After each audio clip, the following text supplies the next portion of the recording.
আসসালামু আলাইকুম। সুপ্রিয় শিক্ষার্থী বন্ধুরা, তোমাদের সকলকে স্বাগত জানাচ্ছি কৃষি বিশ্ববিদ্যালয় কলেজ অনলাইন ক্লাসে।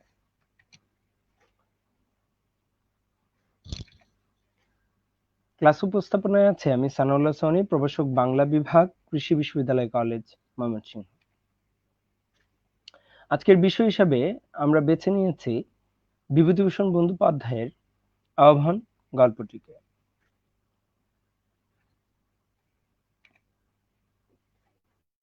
বন্ধুরা, প্রথমে আমরা কিছু ছবি দেখতে পাচ্ছি।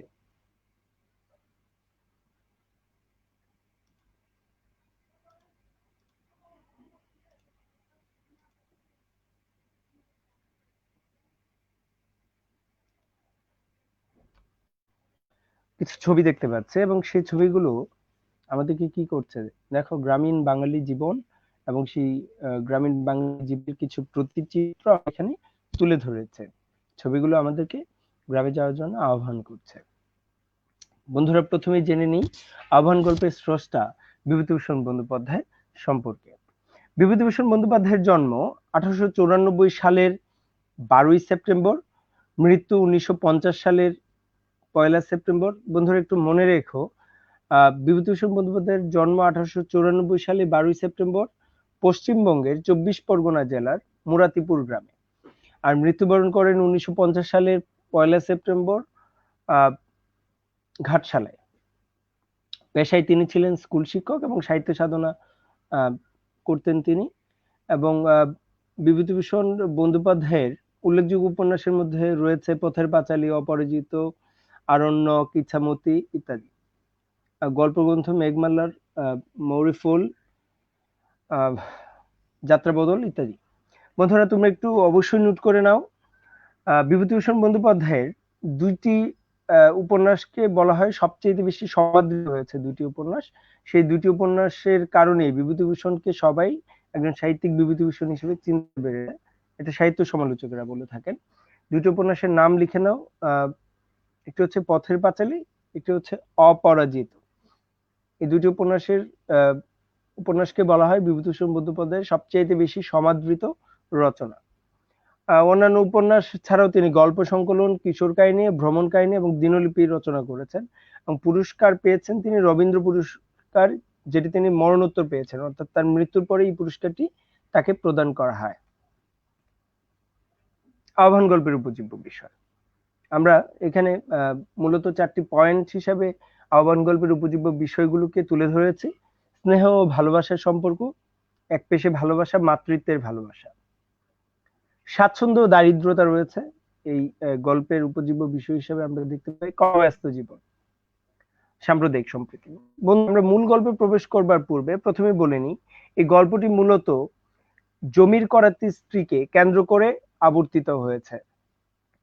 গল্পটি মূলত জমির করাতি স্ত্রীকে কেন্দ্র করে কি আবর্তিত হয়েছে এবং সেই জমির করাতি স্ত্রী, যিনি কিনা মুসলমান, তার সঙ্গে দেখা হয় শহরে, কলকাতা শহরে বাস করা নিস্তিম, বা আমরা বলতে পারি যে তার পিতামাতা নেই, গোপালের।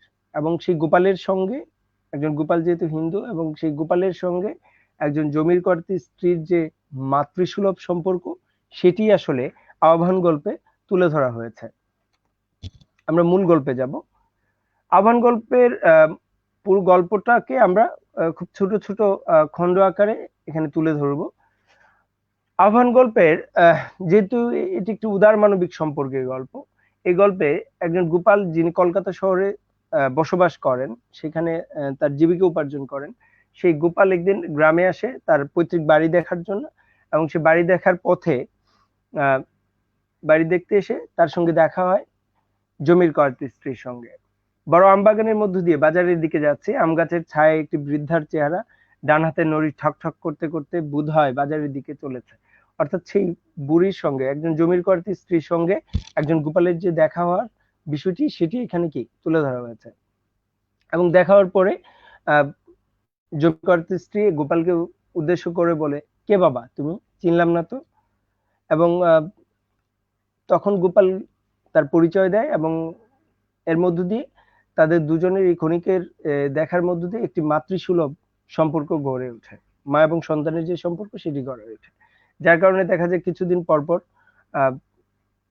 গোপালের জন্য গোটাকত গাম, তারপরে এক ফালি কুমড়ো এভাবে নিয়ে আসে আর কি, মাতৃসুলভ যে সেটি।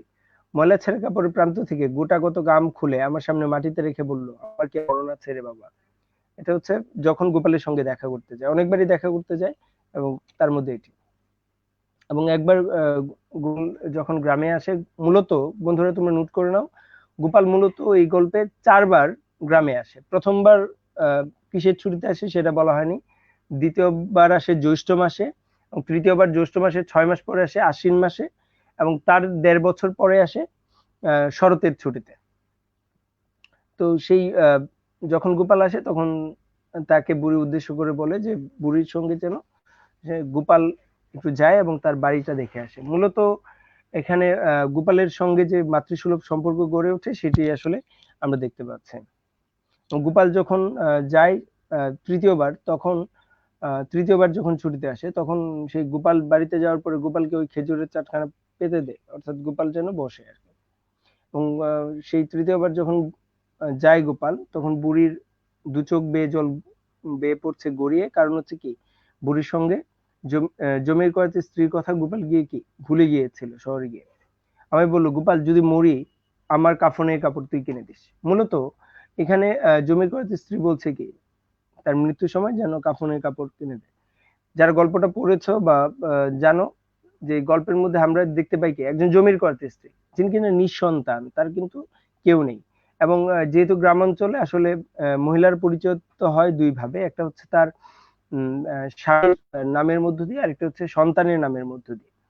যেমন আমরা যদি পদ্মা নদীর মাঝে, সরি, আমরা যদি লাল সালু উপন্যাসে দেখতে পাই, ওখানে একটি চরিত্র আছে হাসুনির মা, তাই না, সন্তানের নামে পরিচিত হচ্ছে। এবং আমায় বললো, গোপাল যদি মরি আমার কাফনের কাপড় তুই কিনে দিস। 1.5 বছর পরের কথা, যখন গোপাল শেষবার গ্রামে যায়, এবং যখন গ্রামে যায় শরতের ছুটি পেয়েছিল গোপাল, এবং ছুটিটা অধিকাংশ কাটিয়ে ফেলেছিল। হঠাৎ কি এক মায়ের আহ্বানে তাকে চলে যেতে হয় গ্রামে, এবং গ্রামে গিয়েই শুনে কি সে বুড়ি কাল রাতে মারা গিয়েছে। এবং গোপাল তার নাত জামাইকে, অর্থাৎ বুড়ির নাত জামাইয়ের কাছে সেই কাফনের কাপড়টা দিয়ে দেয়, এবং প্রবীণ শুকুর মিয়া আমায় দেখে বলল, এই যে বাবা এসো, বুড়ির মাটি দেওয়ার দিন তুমি কোণে থেকে এলে, তুমি তো জানতে না তোমায় যে বড্ড ভালোবাসতো বুড়ি। অর্থাৎ বুড়ির যে আহ্বান, মায়ার আহ্বান, মাতৃত্বের আহ্বান, সেই আহ্বানকে কি গোপাল অস্বীকার করতে পারেনি। এবং গোপাল তখন কি বলে, বলে যে, এবং গোপালের উপলব্ধি, ওর স্নেহতুর আত্মা বহুদূর থেকে আমায় আহ্বান করে এনেছে, এবং এই আহ্বানকে গোপাল অবজ্ঞা করতে পারেনি। সঙ্গে সঙ্গে মনে হলো ও বেঁচে থাকলে বলে উঠতো ওমর গোপাল। অর্থাৎ গোপালের আত্ম উপলব্ধি যে একজন সেই জমির করাতি স্ত্রী তাকে কতটা সন্তানের মতো করে কি স্নেহ করতো, সেটি এখানে তুলে ধরা হয়েছে। মূলত এই গল্পটি পুরোটা হয়তো আমরা তুলে ধরতে পারিনি, আমরা চেষ্টা করেছি সংক্ষেপিত ভাবে তুলে ধরবার জন্য। আহ্বান মূলত উদার মানবিক সম্পর্কের গল্প, এবং এই গল্পে একজন জমির করাতি স্ত্রী, নিঃসন্তান একজন জমির করাতি স্ত্রীর সঙ্গে একজন পিতৃমাতৃহারা গোপালের যে আত্মিক সম্পর্ক গড়ে ওঠে, মাতৃত্বের সম্পর্ক গড়ে ওঠে, মা এবং সন্তানের সম্পর্ক গড়ে ওঠে, সেটি কিন্তু এখানে তুলে ধরা হয়। মূল এই গল্পে লেখক তুলে ধরতে চেয়েছে যে সাম্প্রদায়িকতা বা বৈষম্যের মাঝেও যদি সেই মানবিকতা থাকে, স্নেহ, আন্তরিকতা, মানবিক দৃষ্টি থাকে, তাকে সেটি বোঝার। এখন চিত্র বিশ্লেষণ হচ্ছে, চরিত্র বিশ্লেষণের ক্ষেত্রে আমরা দেখতে পাই যে এই গল্পের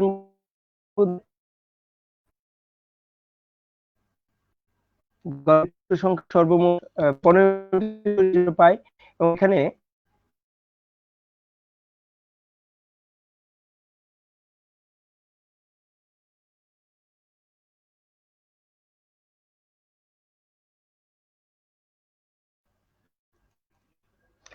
গল্পের চরিত্র হিসেবে আমরা কি 15টি চরিত্র এখানে দেখতে পাই। এবং এই 15টি চরিত্রের মধ্যে মূলত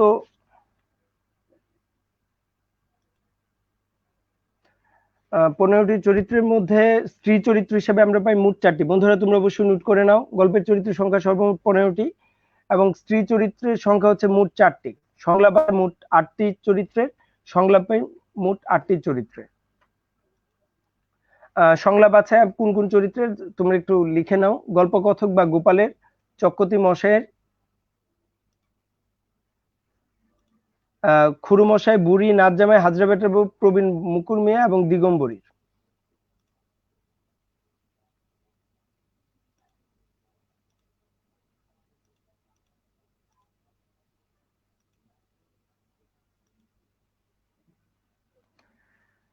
প্রবীণ মুকুর মিয়া এবং দিগম্বরী। আর সংলাপ ন্যায় হচ্ছে পরশু সর্দার, আব্দুল শুকুর মিয়া, নসর, আবেদ আলী, গনি, জমির কর্তৃক, ঘুটি গলেন। অর্থাৎ এদেরকে সংলাপ আমরা পাইনি। আচ্ছা বন্ধুরা তোমরা অবশ্যই নোট করে নাও, বুড়ি লেখকের জন্য কখন কি খাবার এনেছেন। এবং তোমরা অবশ্যই মনে রেখো যে গল্পটা যেহেতু উদার মানবিক সম্পর্কের গল্প, একজন মুসলমান সেই জমির কর্ত্রীর স্ত্রীর সঙ্গে একজন হিন্দু ধর্মাবলম্বী গোপালের যে মাতৃসুলভ সম্পর্ক গড়ে ওঠে, যেহেতু এই গল্পে সেটি তুলে ধরা হয়েছে। এবং যে গোপাল শহরে গিয়ে সেই জমির কর্ত্রীর স্ত্রীর কথা ভুলে যায়, সেই গোপালকে একটা সময় যখন বুড়ির মৃত্যু ঘটে, তখন সেই গোপালের যে আত্মোপলব্ধি, এবং গোপাল কি উপলব্ধি করে যে বুড়ির আত্মার যে আহ্বান, সেই আহ্বানকে কি সে অস্বীকার করতে পারে, যে কারণে এই গল্পের নাম দেওয়া হয়েছে আহ্বান। এবং বুড়ি লেখকের জন্য বিভিন্ন সময় কি খাবার নিয়ে এসেছেন। যে বুড়িকে যখন প্রশ্ন করা হলো যে তোমার দিন কিভাবে কাটে, বুড়ি উত্তর দিয়েছিল খুব কষ্টে কাটে বাবা। এবং সেই বুড়িকে যখন প্রশ্ন করা হলো যে আমার অনেক কষ্ট, নাচ জামাই মোরে ভাত দেয় না, ছিল একটা নাচ জামাই এবং সেই নাচ জামাই কি ভাত দেয় না, তাহলে বুড়ি আসলে কি হাজরা বেটার বউ, যাকে কিনা তার মেয়ে হিসাবে গণ্য করেছে এবং মেয়ে বানিয়েছে, সেই হাজরা বেটার বউ অন্যের বাড়িতে ধান ভাঙে এবং সেই হাজরা বেটার বউ কি করে, বুড়িকে না দিয়ে কখনোই কি খাবার খায় না। সেই এত কষ্টের মধ্যে থেকেও একজন বুড়িকে গোপালের জন্য বা লেখকের জন্য মূলত অনেকবারই খাবার নিয়ে আসে। অর্থাৎ তার যতটুকু সক্ষমতা আছে সেই সক্ষমতার মধ্যেও কি বুড়ি চেষ্টা করে গোপালকে মাতৃস্নেহে লালিত করতে। তোমরা একটু লিখে নাও, প্রথমবার নিয়ে আসে বুড়ি আম, দ্বিতীয়বার নিয়ে আসে দুধ, তৃতীয়বার কচি শশা এবং পর্যায়ক্রমে নিয়ে আসে আম, পাতিলেবু, এক ছড়া কলা, এক ফালি কুমড়ো। তোমরা অবশ্যই নোট করে নাও, বহু নির্বাচনী প্রশ্ন থেকে ঠিক এভাবে খুঁটিয়ে খুঁটিয়ে প্রশ্নগুলো করা হয়, যে কারণে এগুলো কি এভাবে তুলে ধরা হয়েছে। লেখক কতবার ও কখন কখন গ্রামে এসেছেন, এগুলো তোমাদের লাগবে জ্ঞানমূলক প্রশ্নের জন্য বা বহু নির্বাচনী প্রশ্নের জন্য। প্রথমবার আসে কিসের একটা ছুটিতে, সেটার উল্লেখ কিন্তু আমরা পাই না। দ্বিতীয়বার আসে জ্যৈষ্ঠ মাসে গ্রীষ্মের ছুটিতে, তৃতীয়বার 5-6 মাস পরে আশ্বিন মাসে, চতুর্থবার বছর কানেক বা 1.5 বছর পরে শরতের ছুটিতে, এবং চতুর্থবার যখন আসে তার আগের দিন রাতে গিয়ে বুড়ি মারা যায়। এবারে আমরা চরিত্র বিশ্লেষণে যাব। মূলত এই আহ্বান গল্পের দুইটি বিষয় আমাদের মনে রাখতে হবে। একটি হচ্ছে মূল বিষয় আমি আবার বলছি, তোমরা লিখে নাও। আহ্বান মূলত উদার মানবিক সম্পর্কের গল্প এবং এই গল্পে লেখক তুলে ধরেছেন যে মানবিকতা বা উদার হৃদয়ের সম্পর্কের মধ্য দিয়ে কি সমাজের যে বর্ণ বৈষম্য, ধর্ম বৈষম্য, শ্রেণী বৈষম্য রয়েছে, সেই বৈষম্যগুলো কি উদার মানবিকতা সম্পর্কের মাধ্যমে সেগুলি কি দূরীভূত করা সম্ভব। এবারে আমরা যাব বুড়ি অর্থাৎ জমির কর্ত্রী স্ত্রী চরিত্র বিশ্লেষণে। বুড়ি কেমন? শারীরিকভাবে, আর্থিকভাবে, সামাজিকভাবে। শারীরিকভাবে দুর্বল, যেটি আমরা গল্পের শুরুতেই দেখতে পাই, বুড়ি কি ঠকঠক করে নড়ি নাড়তে নাড়তে কি যাচ্ছে, তাই তো? এবং সেই বুড়ি কিন্তু চোখে খুব কম দেখতে পায়। এবং আর্থিকভাবে সে দুর্বল। যখন গোপাল তাকে জিজ্ঞেস করে যে তোমার দিন কিভাবে কাটে, তখন সে কি বলে, আমার খুব কষ্টে কাটে বাবা। বা অসংখ্যবার গল্পে তোমরা পাবে যে অসংখ্যবার জমির কর্ত্রী স্ত্রী উল্লেখ করেছে যে তার জীবন কি খুবই কষ্টে কাটে। যেমন একবার উল্লেখ করেছে, এই লাইনটা তোমরা অবশ্যই নোট করে নাও, একবার উল্লেখ করেছে যে আমার কি আর মরণ আছে রে বাবা, যেটা আমরা দেখিয়েছিলাম, তাই না? এর মধ্যে দিয়ে কি প্রকাশ পায় যে আর্থিকভাবে, শারীরিকভাবে এবং সামাজিকভাবে, যেহেতু স্বামী নেই, বাঙালি গ্রামীণ সংস্কৃতিতে স্বামীর অবস্থানের মধ্য দিয়ে কি একজন স্ত্রীর অবস্থান নির্ধারিত হয়। সন্তান বাৎসল্য। একজন গ্রামীণ বাঙালি নারী হিসাবে গ্রামীণ বাঙালি নারী চরিত্রের প্রধান বৈশিষ্ট্য হচ্ছে মাতৃসুলভ আচরণ, সেই মাতৃস্নেহ। এবং সেই মাতৃস্নেহ বুড়ি কিন্তু কখনো কি বিলিয়ে যেতে পারেনি, এবং সেই মাতৃস্নেহ সে বিলিয়েছে একজন পিতৃমাতৃহারা গোপালের মধ্য দিয়ে। গোপালকে সে কি নিজের সন্তান হিসাবে গণ্য করতে শুরু করে এবং সন্তান স্নেহে কি গোপালকে আগলে রাখতে চায়।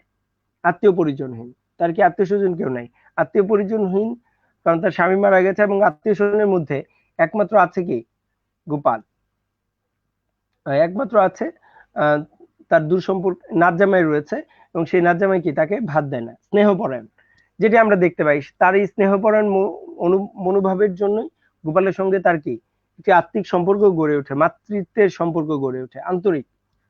তার চরিত্রের মধ্যে আমরা আন্তরিকতা পাই, এবং বুড়ি নিজে না খেতে পেয়েও কি গোপালের জন্য চেষ্টা করেছে। যেমন গল্পের শুরুতে আমরা পাই বুড়ি যখন গোপালকে জিজ্ঞেস করে যে দুধ কোথায় থেকে খাচ্ছ, বা গোপালের খাবার সম্পর্কে জিজ্ঞেস করে, তখন গোপাল কি উল্লেখ করে যে ঘুটি গোয়ালিনীর কাছ থেকে আমি দুধ নিচ্ছি। তখন পরের দিন জানা যায় কি বুড়ি তার জন্য কি এক ঘটি দুধ নিয়ে এসেছে, এবং সেই দুধটা যে সে নিয়ে আসে সেটা কেন, কারণ তার আন্তরিকতার থেকেই, মাতৃত্বের যে সম্পর্ক সেটি থেকেই। অসাম্প্রদায়িক চেতনার অধিকারী, বুড়ি কিন্তু অসাম্প্রদায়িক চেতনার অধিকারী ছিল, জমির করাতি স্ত্রী, এবং তার চরিত্রে কি অসাম্প্রদায়িক যে চেতনা সেটি মনোভাব কি স্পষ্ট হয়ে ওঠে। অসাম্প্রদায়িক চেতনা ছিল বলে একজন হিন্দু গোপালের জন্য একজন মুসলিম ধর্মাবলম্বী জমির করাতি স্ত্রী যে মাতৃসুলভ আচরণ, এর মধ্যে দিয়ে কি অসাম্প্রদায়িক চেতনা গড়ে ওঠে। আমরা কিছু শব্দার্থ সম্পর্কে জেনে নেব। শব্দার্থে যাওয়ার পূর্বে প্রথমে একটু বলে নিই, তোমরা গোপাল সম্পর্কে কিছু কথা লিখে নাও। গোপাল সম্পর্কে শুধু কিছু পয়েন্ট বলে দিচ্ছি, বাকিগুলো আমি এখানে উল্লেখ করে দিয়েছি, আলোচনার মধ্যেই উল্লেখ করেছে। গোপাল কলকাতার নগর জীবনের ব্যস্ততায় অভ্যস্ত একজন মানুষ, এবং সেই নগর জীবনের ব্যস্ততার মধ্যে যেহেতু সে পিতৃমাতৃহারা, এবং তার মধ্যে কি সেই মা এবং পিতার প্রতি বা আত্মীয় স্বজনের যে স্নেহ, সেই স্নেহের প্রতি কিন্তু আকাঙ্ক্ষা রয়েছে, যে কারণে গল্পে তোমরা পাবে যে গোপাল কিন্তু উল্লেখ করেছে বুড়িকে এভাবে বলা ঠিক হয়নি, বা দুধের জন্য যখন টাকা দিতে যায় জমির করাতি স্ত্রীকে, তখন কিন্তু গোপালের মধ্যে একটি আত্মোপলব্ধি আসে, তাই না? এবং বুড়ি মৃত্যুর পরে সে উপলব্ধি করে আসলে বুড়ি তাকে কি মাতৃত্বের স্নেহেই বেঁধে রাখতে চেয়েছিল। এবং গোপাল চরিত্রের মধ্যে অবশ্যই উদার মানবিকতা রয়েছে, অসাম্প্রদায়িক মনোভাব রয়েছে, এবং কলকাতার নগর জীবনে ব্যস্ততায় অভ্যস্ত একজন নগর জীবনের নাগরিক হিসাবে আমরা গোপালকে দেখতে পাই। শব্দার্থগুলো অবশ্যই জেনে নাও। নড়ি শব্দের অর্থ লাঠি, অন্ধের নড়ি অসহায়ের একমাত্র অবলম্বন, করাতি করাত দিয়ে কাঠ কেটে জীবিকা নির্বাহ করে যে, গোলাপর মানে গোলা ভরা, চক্রবর্তী মানে চক্রবর্তীর উপাধির আঞ্চলিক রূপ, দাও হচ্ছে বারান্দা। আমরা বৃক্ষ ফলের গাছের কিছু উল্লেখ পাই, তোমরা অবশ্যই নোট করে নাও, এগুলো বহু নির্বাচনী বা জ্ঞানমূলক প্রশ্নের জন্য গুরুত্বপূর্ণ। বৃক্ষ হিসেবে কি কি পাই? আম বাগান পাই, কাঁঠালতলা পাই, কটুতিক্ত গন্ধযুক্ত গাছ, মাকাললতা, এগুলোর উল্লেখ পাই। এবং কটুতিক্ত গন্ধযুক্ত গাছের সেই বনঝুপের পাশেই কি বুড়িকে কবর দেওয়া হয়েছিল। সকলকে ধন্যবাদ জানাচ্ছি মনোযোগ দিয়ে ক্লাসটি করার জন্য। মূলত ক্লাস শেষ করবার পূর্বে আমি কিছু কথা বলে নিই। মূলত একটি গল্প থেকে যদি সৃজনশীল প্রশ্ন আসে, মূলত দুইটি জায়গা থেকে আসে, বা দুইটি জায়গার উপর বেশি গুরুত্ব দিতে হয়। একটু হচ্ছে মূল বিষয়, আহ্বান গল্পের মূল বিষয় উদার মানবিক সম্পর্কের গল্প, এবং দ্বিতীয়ত হচ্ছে চরিত্র। চরিত্রের মধ্যে আমরা কি কি পাই? দুইটি চরিত্রকে আমরা বেশি গুরুত্ব দিব। একটি হচ্ছে অবশ্যই জমির করাতি স্ত্রী, যাকে কেন্দ্র করে গল্পটি আবর্তিত হয়েছে, এবং আরেকটি চরিত্র হচ্ছে গল্পকথক এবং গোপাল। তো বন্ধুরা, অবশ্যই তোমরা এই গল্পটি ভালো করে পড়বে, পাঠ পরিচিতি অংশটি ভালো করে পড়বে, পাঠ পরিচিতি অংশ পড়ে মূল গল্পে যাবে। আশা করছি তোমাদেরকে সামনের ক্লাসগুলোতে আবার পাশে পাবো, ক্লাসে পাবো। তোমাদের সকলকে ধন্যবাদ। স্টে হোম, স্টে সেফ, ভালো থেকো।